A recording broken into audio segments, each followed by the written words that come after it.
तुला राशि के जातक जो कि हर चीज में अपनी तोल मोल के लिए प्रसिद्ध है। तोल मोल वाणी में, तोल मोल व्यवहार में, तोल मोल फाइनेंसेस में, तोल मोल व्यवहारिक संबंधों को, सामाजिक संबंधों को मेंटेन करने में, सब जगह बैलेंस बना करके ये लोग रखते हैं।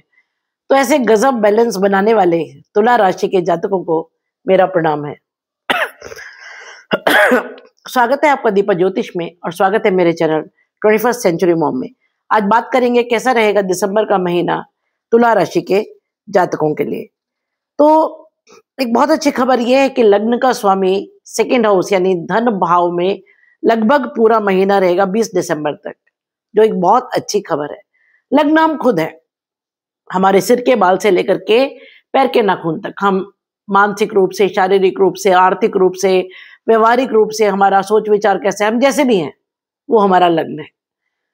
तो क्या होगा कि लग्न का स्वामी जब सेकंड हाउस में बैठा होगा तो आपका पूरा महीना, पूरी एनर्जी, पूरी ताकत, पूरा दिमाग सिर्फ एक ही चीज के पीछे होगा और वो होगा पहली बात धन कमाने के लिए, क्योंकि दूसरा भाव धनेश है। दूसरी बात कुटुंब है, दूसरा घर। तो आप कुटुंब को जोड़ने के लिए, कुटुंब में कुछ अच्छा करने के लिए, कुटुंब का शुभ करने के लिए पूरा दम लगाएंगे। यहां पर बुध भी है 29 दिसंबर तक शुक्र के साथ, तो दोनों मिलकर के विष्णु लक्ष्मी योग बनाते हैं, जिसमें कि सुख, शांति, धन सबका आगमन है। बुध मैनेजमेंट है, बुध वाणी है, बुध व्यापार है, बुध बनिया है। तो बनिया क्या करेगा? पैसे को जोड़ करके तिजोरी में अंदर। तो इस समय जो धन का आगमन होगा, एक सबसे अच्छी बात यह है कि आप उस धन का संचय कर पाएंगे। उसके अलावा यहाँ सूर्य और मंगल भी हैं, दोनों अग्निग्रह एक साथ।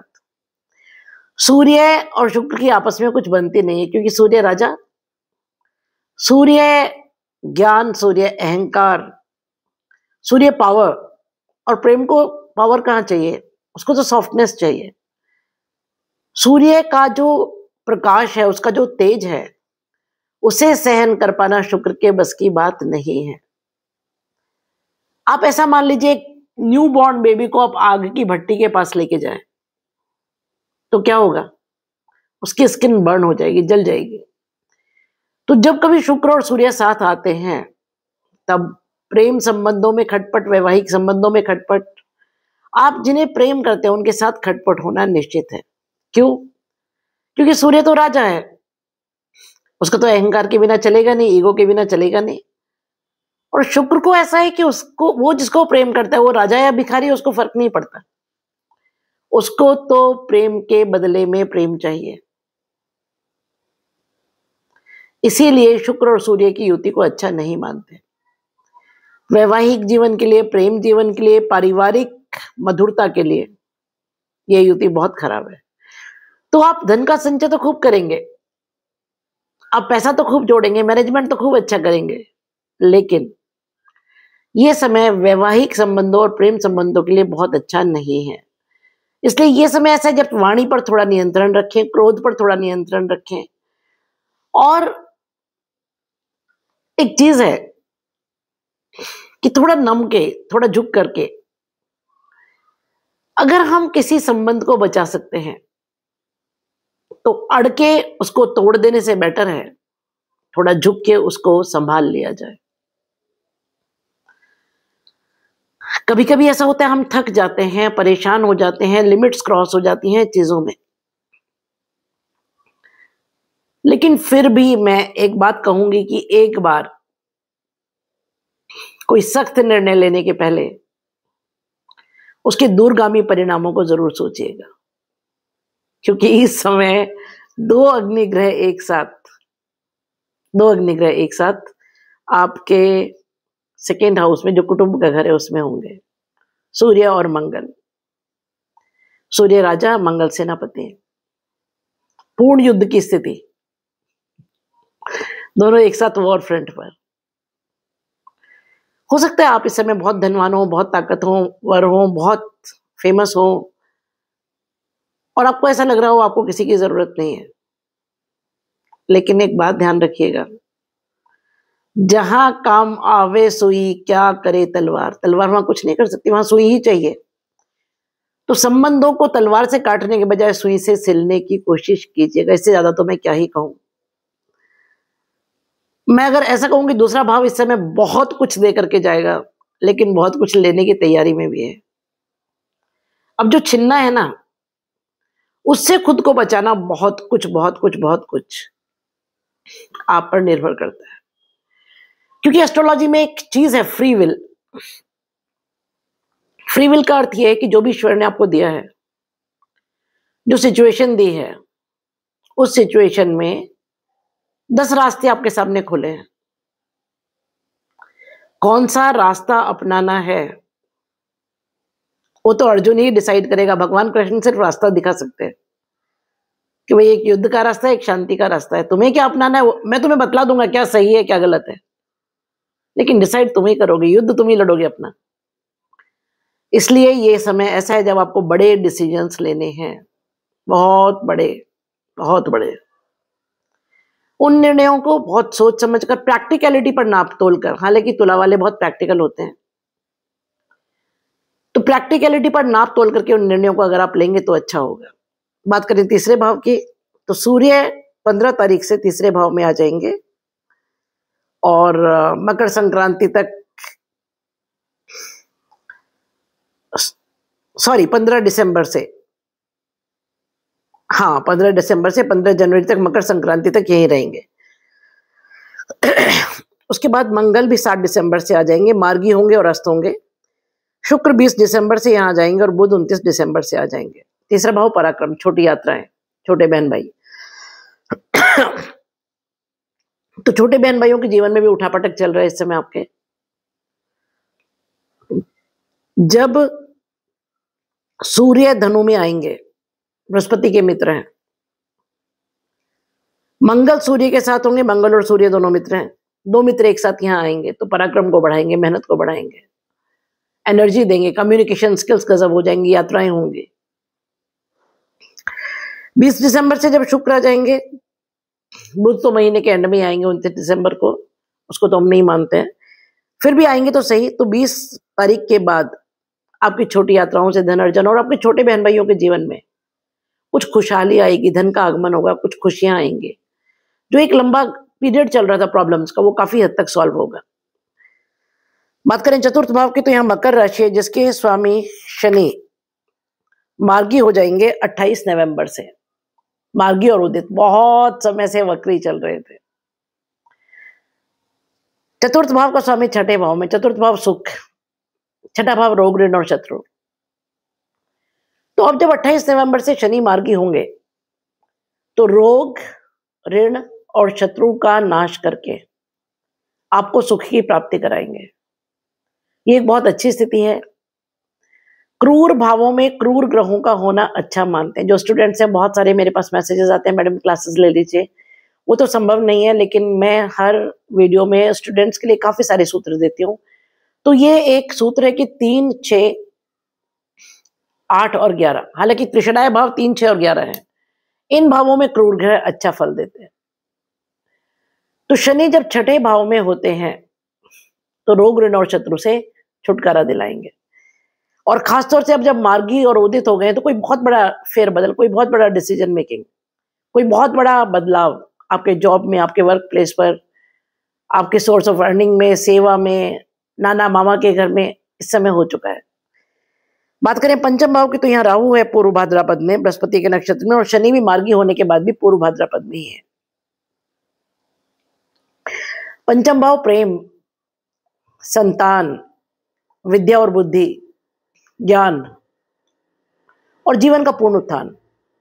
राहु जब तक यहां रहेंगे तब तक ये इन सारे फील्ड्स में अचानक कुछ चीजें होती रहेंगी। संतान के जीवन में अचानक घटनाएं, एजुकेशन में कुछ अचानक घटनाएं, प्रेम प्रसंगों में अचानक कुछ घटनाएं, पूर्व जन्म के फलों से कुछ अचानक घटनाएं। अभी जब राहु पूर्व भाद्रपद में रहेंगे और शनि भी, तो दोनों के लिए मैं बात कर रही हूँ, 5 और छठे घर के लिए, ये एक ऐसा समय है जब आपकी संतान को भी थोड़ा सा शत्रुओं से सावधान रहने की जरूरत है, और आपको भी। कारण ये है कि मैं पहले वाली वीडियोस में भी ये बात एक्सप्लेन कर चुकी हूँ कि पूर्व भाद्रपद ऐसे तो बृहस्पति का नक्षत्र है, तो जो बृहस्पति के बेनिफिट्स है वो मिलेंगे, धन का आगमन, सक्सेस, नई नौकरी उनको मिल जाएगी, आपको एजुकेशन में कुछ अच्छा मिल जाएगा। लेकिन ये एक समय ऐसा है जब आपको थोड़ा सा सावधान रहने की जरूरत है। सावधान किससे? पूर्व भाद्रपद एक ऐसे व्यक्तित्व को रिप्रेजेंट करता है जो बहुत सीधा साधा है, एकदम नॉर्मल ह्यूमन बीइंग, एकदम आम आदमी, लेकिन बहुत षड्यंत्रकारी दिमाग है उसके पास। छल है, कपट है, रिवेंज है, बहुत प्यार से आएगा और खंजर घोंप के चला जाएगा। तो इसलिए जो लोग आपके साथ बहुत ज्यादा मीठे बन रहे हैं, too good to be true, too sweet to be honest, उन पर थोड़ा सा शक कीजिए।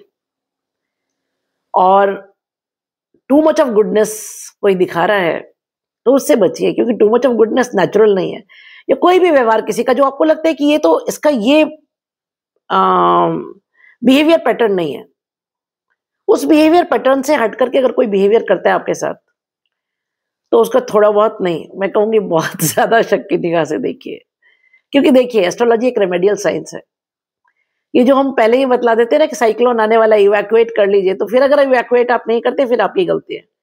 फिर उसके लिए आप एस्ट्रोलॉजर को बिल्कुल भी, या जो वार्निंग देने वाला है उसको आप फिर ब्लेम नहीं कर सकते हैं। तो ये मेरी वार्निंग है कि किन्हीं भी ऐसे लोगों से बचिए, सावधान रहिए और उन पर कम से कम भरोसा तो मत कीजिए। छठा भाव रोग, ऋण और शत्रु है। शत्रु ऐसे, क्योंकि शत्रु दो तरह के होते हैं, जो सामने आके लड़े फिर वो फिर भी अच्छा है, आपको पता है ये शत्रु है। लेकिन आपके जीवन में बहुत सारे लोग ऐसे होंगे जिनका आपको 100% पता है ये शत्रु है, पर बहुत मीठा व्यवहार रखते हैं, बहुत मीठा बोलेंगे, बहुत मधुर रहेंगे, हाल चाल पूछेंगे, गुडी गुडी रिलेशंस रखेंगे, मगर आप जानते हैं कि जिस दिन मौका मिल गया ये पीठ में छुरा घोंपेगा ही घोंपेगा, या घोंपेगी ही घोंपेगी। तो ऐसे लोगों से 2 हाथ का डिस्टेंस बना लीजिए, क्योंकि ये वो समय है जब संभलने की जरूरत है। डरा नहीं रही हूं, लेकिन अपना कर्तव्य निभा रही हूं एज एन एस्ट्रोलॉजर की एस्ट्रोलॉजी अगर कोई वार्निंग देती है तो वो आप तक पहुंचनी चाहिए। हालांकि बृहस्पति की नवम दृष्टि है, वो भी तब जब बृहस्पति अतिचारी और वक्री, तो बचा के तो ले जाएंगे उसमें तो कोई शक नहीं है, बच तो आप जाएंगे। अगर कोई प्रॉब्लम होगी भी तो you will come out of it safe and sound. पर बात यह है कि अगर मालूम है सामने गड्ढा है तो उधर जाना ही क्यों है ना। बात करें सप्तम भाव की, तो मेष राशि है जिसके स्वामी मंगल 2nd हाउस में है 7 दिसंबर तक, और उसके बाद 3रे भाव में, विच शोज 7th हाउस हमारा लाइफ पार्टनर, बिजनेस पार्टनर। तो इस समय लाइफ पार्टनर से धन का आगमन, लाइफ पार्टनर बहुत पराक्रम करेगा, बहुत मेहनत करेगा, लाइफ पार्टनर ट्रेवल करेगा। बिजनेस से धन का आगमन, रिवाइव होगा इस समय बिजनेस। कुछ ऐसी चीजें जो आपके बिजनेस में आपको ऐसा लगता था कि खत्म हो चुकी है, या हमें स्टार्ट नहीं करनी है, या हम दोबारा से शुरू करें या नहीं करें, क्या करना चाहिए क्या नहीं करना चाहिए, उसके बारे में आपको गाइडेंस मिलेगी, उसके बारे में आपको रास्ता मिलेगा, मार्गदर्शन मिलेगा, और कुछ नई चीजें आप शुरू करेंगे और इतना स्मार्टली उनको शुरू करेंगे कि आपको ऐसा लगेगा कि कोई डिवाइन पावर आपको हेल्प कर रही है उसके लिए। और ये जो नई शुरुआत है ये बहुत अच्छे तरीके से होगी, बहुत सुदृढ़ वे में होगी और बहुत सॉलिड होगी। बात करें आपके अष्टम भाव की, तो अष्टम भाव में वृष राशि है जिसका स्वामी शुक्र 2रे भाव में बैठ करके पूर्ण दृष्टि से अपनी राशि को देख रहा है। ओ हो, this is beautiful, amazing situation. मेरे गुरुजी कहते थे कि जब कोई भी ग्रह किसी दूसरे भाव में बैठ करके अपनी खुद की राशि को या अपने खुद के घर को पूर्ण दृष्टि से देखता है, तो this is a wonderful situation. ये एक ऐसी सिचुएशन है कि आप विदेश गए, पैसा कमाया, $100 कमाए, 10 अपने पास रखे और 90 घर भेज दिए। तो इस समय आपको सावधान रहने की जरूरत है इस बारे में कि धन तो आएगा, अचानक आएगा, लेकिन उसको संभालना है। क्यों? क्योंकि दूसरे घर में शुक्र बैठा हुआ है, जो संचय का घर है, जो संचय का घर है उसमें शुक्र है। तो जो भी अचानक धन आएगा इस समय, धन अगर मैं ऑनेस्टली कहूं तो जितना आपने इमेजिन नहीं किया है उससे बहुत ज्यादा धन, या तो किसी इजी सोर्स ऑफ अर्निंग से, या फिर ऐसा धन जो आपने कमाया नहीं है। क्योंकि 8वां घर वसीयत है, 8वां घर लॉटरी है, 8वां घर सट्टा है, 8वां घर छुपा हुआ धन है, गूढ़ धन, या जो धन आपको ऐसा लगा था कि भी लौट के नहीं आएगा, उस धन का आगमन होगा। तो ऐसी स्थिति में आपको इस धन को संचय तो करना है, और हो भी जाएगा, क्योंकि इस समय 4 ग्रह आपके सेकंड हाउस में बैठे हुए हैं। बात करें नवम भाव की, तो नवम भाव में बृहस्पति है वक्री होकर के और अतिचारी होकर के, और 11 नवंबर से 120 दिन के लिए पुनर्वसु नक्षत्र में है। पुनर्वसु का मतलब है फिर से एस्टेब्लिशमेंट। एक बिल्डिंग को पूरी तरह ढा करके उसके ऊपर कोई नई बिल्डिंग खड़ी करना। इसका मतलब यह है कि आप कोई पुराना पैटर्न, कोई पुरानी चीज लाइफ में खत्म करेंगे पूरी तरह। वैसे भी शनि अब अपना 30 साल का लगभग साइकिल पूरा करने वाले हैं मीन में, तो एक नई स्थापना, एक नए सिस्टम की स्थापना, एक नए जीवन की स्थापना, नया जॉब, नया बिजनेस, न्यू लाइफ, वो आपके जीवन में कुछ भी जो था उसका एक री एस्टेब्लिशमेंट। इट कैन बी री establishment of house, job, business, family, kids, whatever. एक इन 120 दिनों में कोई पुनर्निर्माण आपके जीवन में होगा। और क्योंकि भाग्य भाव में है बृहस्पति, और वैसे भी काल पुरुष की कुंडली में ये उनका नेचुरल होम है, धनु राशि का घर है ये नवा भाव, तो इस समय जब यहां पर बृहस्पति बैठे होंगे तो भाग्यपूर्ण सहयोग करेगा उस न्यू एस्टेब्लिशमेंट में, उस न्यू री एस्टेब्लिशमेंट में जो आप करने वाले हैं। बात करें आपके दशम भाव की, तो यहाँ कर्क राशि है जिसके स्वामी चंद्रमा चलायमान है। तुला वालों की तो हमेशा ही दशम भाव में कर्क राशि ही रहेगी, इसलिए फ्लक्चुएशंस एट वर्क प्लेस तो हमेशा चलेंगे, हमेशा चलेंगे, कभी अच्छे कभी बुरे, उसके लिए तो तैयार रहिए हमेशा। बात करें आपके 11वें भाव की, तो यहाँ सिंह राशि में केतु है, ये अच्छी स्थिति नहीं है। सिंह राशि में जब सूर्य के घर में केतु या राहु दोनों में से कोई भी है तो वो ग्रहण दोष है। केतु 11वें भाव में जब होगा तो इच्छा पूर्ति का घर है, ये लाभ का घर है। ये एक ऐसा समय होगा जब आप संसार में रहते हुए भी संसार से ऊपर होंगे। मैं आपको उसका एग्जाम्पल बताती हूँ। जब हम किसी चीज की कामना करते हैं और वो चीज हमें तब नहीं मिलती है, तो एक पॉइंट पे आकर के हमारी इच्छाएं खत्म हो जाती कि नहीं अब चाहिए ही नहीं। तो केतु जब 11वें भाव में बैठा है, केतु विरक्ति, केतु विच्छेद, केतु सेपरेशन, केतु साधु, केतु मोक्ष, तो वो समझाते हैं भैया कहां पड़े हो चक्कर में, ये लाभ और इच्छा पूर्ति के छोड़ दो, क्योंकि नहीं छोड़ोगे तो मोक्ष नहीं मिलेगा। तो क्या होगा, आपको विरक्ति हो जाएगी, जो भी आपका धन आ रहा है उससे, जो लाभ हो रहा है उससे, इच्छाएं पूर्ण होंगी। लेकिन अब जो इच्छाएं पूर्ण होंगी उससे ना आपको सुख की अनुभूति होगी, ना दुख की अनुभूति होगी, ना खुशी ना गम, कुछ भी नहीं। आप समभाव से उन चीजों को देखेंगे जो एक बहुत बहुत बहुत अच्छी चीज है।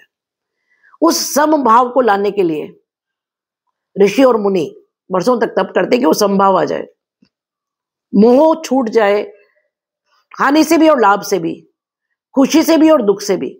वो स्थिति रहेगी आपकी जब तक केतु 11वें भाव में रहेंगे। तो ऐसा नहीं है कि तो कुछ देते नहीं है, देंगे, और इस समय तो बहुत बहुत बहुत ज्यादा देंगे। लेकिन आपको ज्ञान रहेगा इस बात का कि ये जो कुछ मिल रहा है ना, ये किसी काम का नहीं है। क्यों नहीं है? क्योंकि ये जीवन का उद्देश्य नहीं है। तो आप भोग में, विलासिता में रहने के बाद भी योगी रहेंगे। बात करें 12वें भाव की, तो 12वें भाव में कन्या राशि है जिसके स्वामी बुध बहुत सुदृढ़ स्थिति में है, जब दूसरे घर में है तब भी और जब तीसरे घर में है तब भी। हालांकि बृहस्पति के साथ उनका शत्रु भाव है, लेकिन तीसरा भाव कम्युनिकेशन का है, यहाँ बुध अच्छे रहेंगे। तो 12वां भाव हमारा एक्सपोर्ट इंपोर्ट है, डॉक्यूमेंटेशन है। अगर आपके कोई डॉक्यूमेंटेशन रुके हुए हैं, इंपोर्ट एक्सपोर्ट से रिलेटेड कोई प्रॉब्लम्स हैं, या आप अब्रॉड सेटल होना चाहते हैं, अब्रॉड में जॉब चाहते हैं, उसके लिए ये समय बहुत अच्छा है। ये दिखाता है विदेश से धन का आगमन जो आपके लॉकर में जाएगा सेकेंड हाउस में, या कम्युनिकेशन, आईटी से रिलेटेड कोई जॉब्स अगर आप चाहते हैं वो इस समय आपको उनकी प्राप्ति होगी। ये है मेरे प्रेडिक्शंस दिसंबर महीने के लिए तुला राशि के लिए। कुछ रेमेडीज मैं आपको बताना चाहती हूँ। सूर्य को जल दीजिए, क्योंकि सूर्य इस समय जितना फायदा करेंगे उतना नुकसान भी करेंगे। वैसे भी तुला में सूर्य नीच के होते हैं। सूर्य को जल दीजिए और बृहस्पति का पूर्ण फायदा उठाइए, क्योंकि बृहस्पति वक्री है 120 दिन के लिए। केले के पेड़ को जल दीजिए, हल्दी या केसर का तिलक लगाइए। राहु पंचम भाव में जब तक है देंगे, लेकिन ये कोई बहुत शुभ स्थिति राहु की पंचम भाव में नहीं होती है। 3, 6 और 11 में राहु को अच्छा मानते हैं। तो जब तक राहु यहाँ बैठे हुए हैं तब तक अपने घर में कपूर रखिए। जो स्वीपर क्लास है उसको दान कीजिए, जितना दे सकते हैं, जो आपकी कैपेसिटी है उतना दान कीजिए। सफाई की वस्तुओं का दान भी आप कर सकते हैं मंदिर में।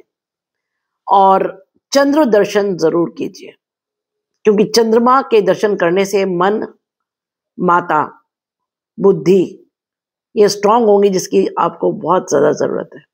ये मेरी प्रेडिक्शंस इस महीने के लिए। वीडियो कैसा लगा ज़रूर बताइए, कमेंट ज़रूर कीजिए। मैं बहुत रिसर्च करने के बाद वीडियोस बनाती हूँ। आपको सही लगा, गलत लगा, अच्छा लगा, बुरा लगा, झूठी तारीफ की कोई बिल्कुल ज़रूरत नहीं है, उसके लिए मैं हमेशा मना करती हूँ।